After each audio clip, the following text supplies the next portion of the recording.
Who doesn't love pizza? Well, what feels like a lifetime ago, before marriage and kids, I was a on-campus full-time student.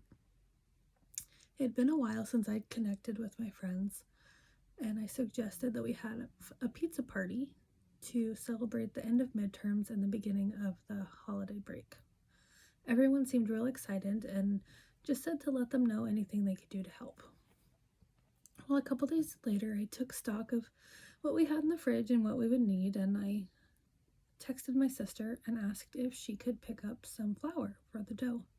And she replied pretty quick with a, "Sorry, I wish I could, but I actually have a date to get ready for, so if you can just Venmo me."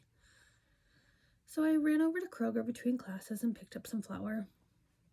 That evening I got home and saw that the cheese that I had thought we could use had been eaten out of the fridge. I quickly texted my roommate and asked if she could pick some up on her way home from class. She responded with, "I wish I could, but I've really got to cram for this last exam." So I went ahead and shredded what we had and hoped it would be enough. The following day, I texted my boyfriend and asked if he could pick up some pepperoni. I knew I had some, but I wasn't sure if it would be quite enough.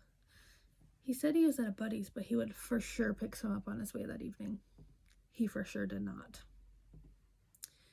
Well, as evening rolled around, it was getting towards dinner time, and I decided to go ahead and get started. I hadn't heard from anyone on when or if they would actually be showing up. I made the dough and rolled it out for a crust. I got my shredded cheese and I placed all my pepperonis. I got it in the oven and queued up Netflix for the movie that everyone had input on, Remember the Titans. About 20 minutes later, they started showing up.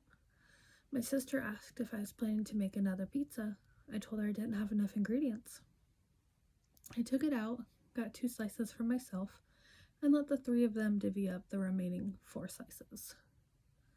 The evening went on without a hitch. We all laughed, there was popcorn to compensate, and a good evening was had by everyone. It wasn't until years later I even saw the lesson in that evening. There was no long-term consequences to my relationships. While I don't still have that boyfriend, I am still friends with my roommate and obviously my sister.